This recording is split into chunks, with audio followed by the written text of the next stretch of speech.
Hello, I'm Michael Lambert, a fellow in social inequalities here in the Centre for Alternatives to Social and Economic Inequalities based in the Sociology department at Lancaster University. And today I'm talking with another of our centre members about researching inequalities. So can I begin by asking, who are you? My name is Francesca and I'm a senior lecturer in the Sociology department here at Lancaster University. And what do you do? So throughout the years, I would say I've worked on inequality, but particularly focusing on work and labor. So I've started, I would say maybe 20, 25 years ago, looking at factory workers at a time in history when, especially in countries like Britain and Italy, there was a process of delocalization. But the questions that were interesting to me was how working conditions were deteriorating. And so wages and salaries were kind of seeing a race to the bottom with competition from workers from different countries and salaries basically decreasing across the world. So that was intersected with an interest in globalization and again, competition among workers, but also an idea of looking at not only working conditions, but also questions of subjectivity. And so how workers experience these radical transformations that we've experienced over the past decades. And I've tried to look at workers in different sectors. So I started with factories, but also migrant workers, especially in the US and Mexico, that were working in agriculture, and maybe in particular workers that had temporary visa in the United States. And obviously agriculture is one of those sectors where conditions of exploitation are more acute. And in this sense, it also helps me to say that it's interesting to look at work, but also at how work is always sort of articulated and is a category that is interesting for us to look in relationship with race and gender. And so factory workers, agricultural workers, precarious workers, academic workers, and also unpaid work, which is obviously feminist literature looked at unpaid labor in the domestic sector, but that's becoming like a mainstream and very widespread trend. For instance, unpaid internships and volunteer work. So throughout the years, I've tried to look at how inequality depends on the deterioration of labor conditions, the precarization of labor conditions, but also I've also tried to look at how what we monetize is what we recognize as having a cultural idea of personal value. So we do not consider culturally all communities to have the same value, which is interesting, I would say, from a sociological point of view, because personal value is always racialized and sexualized. And in this sense, I was trying to use sociological categories to look at monetization, which is something that maybe mainstream economics can't explain, because we consider inequality to be contingent on contingent factors, whereas if we look at things from a racialized and sexualized angle, then we would see how these inequalities are structural and have been historically structured in our society. And so work, but also crisis, because obviously in the past 2 decades we've undergone different types of crisis, economic crisis, financial crisis. And so work is always also intertwined with austerity. The pandemic has also showed us how sort of the most vulnerable communities are the ones that are sacrificed most. And so race and gender are also intertwined with the idea of disposability. We've seen this again during the pandemic, but we're also seeing this now in this context of war. So inequality, for me, what's interesting about inequality is to look at the political economy in a sense of inequality and the sort of relation it has with race and gender, but also with how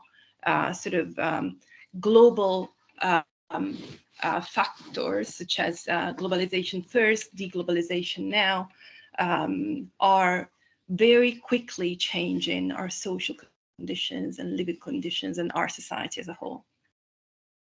And that's an absolutely fascinating account of the sort of complex, rich, and very interwoven understanding of inequalities that you really bring through your research. So, can I ask how it is that you do what you do?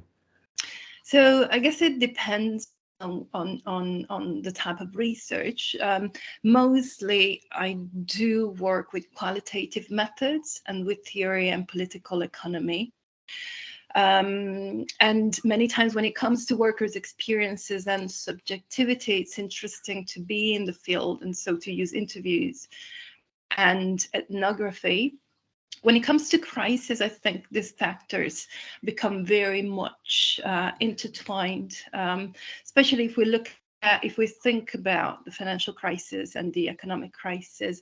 It's always interesting to look at how the narrative and the living conditions of people are oftentimes very much divergent. And so we have narratives, for instance, to say that people live beyond their means. But at the same time, we look at the rates of poverty, the number of food banks, how they've been skyrocketing over the past decades. And so in this sense, it's interesting to use, for instance, discourse analysis as well, to look at how this divergence is really sort of constructed in the media, and how that also contributes to create subjectivity, but in a sense that it creates frustration, for instance. It increases marginality and the feeling of sort of being marginal in our society, but also what it has to do and how it is transformed by activists oftentimes. And so I would say both in my work on guest workers in Mexico, I was using field work very much, just the same when I was working with factory workers. But then more recently, I had the opportunity to work in this funded research that was funded by the Humanities and Social Change Foundation, and in that case we used in vivo coding, for instance, to look at how the crisis is represented and explained in the media vis-a-vis how workers actually experience it, and so how people express and live the inequality that they experience. And it's interesting to look at how, again,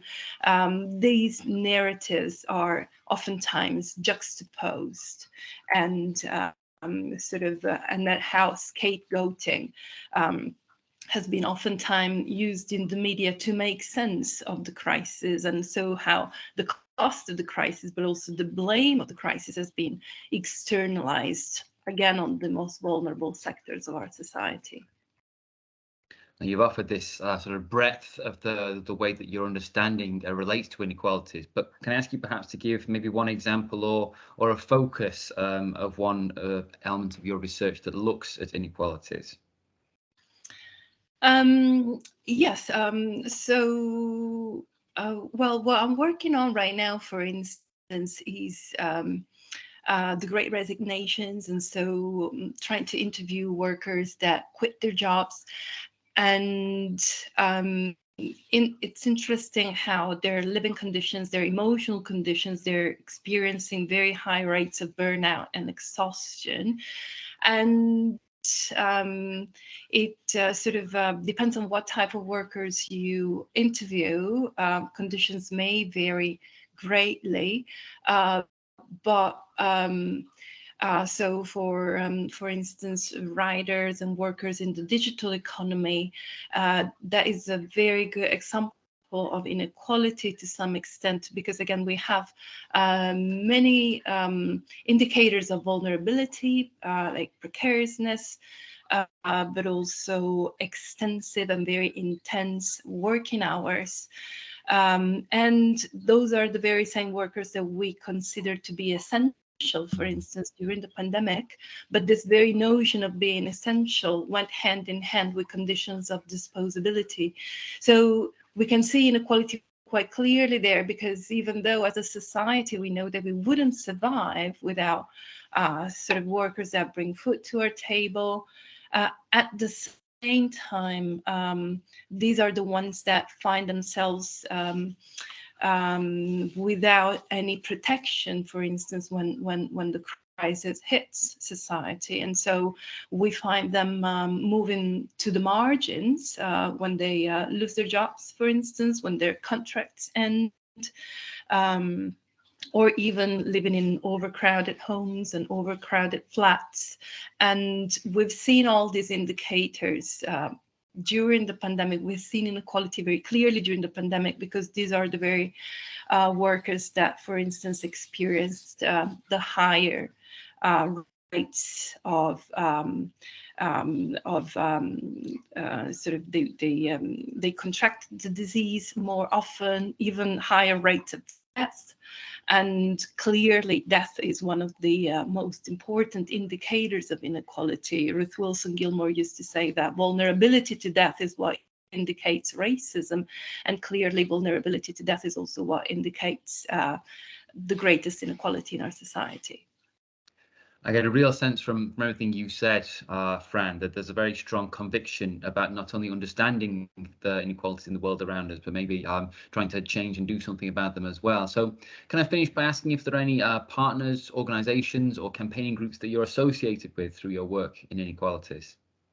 So as I was working on these different projects, I've always worked with unions very much, with unions and activists. And so when I was working, for instance, with migrant workers in the US, I was working with the Farm Labor Organizing Committee, that is an independent union that worked with migrant guest workers across the border of Mexico and the United States.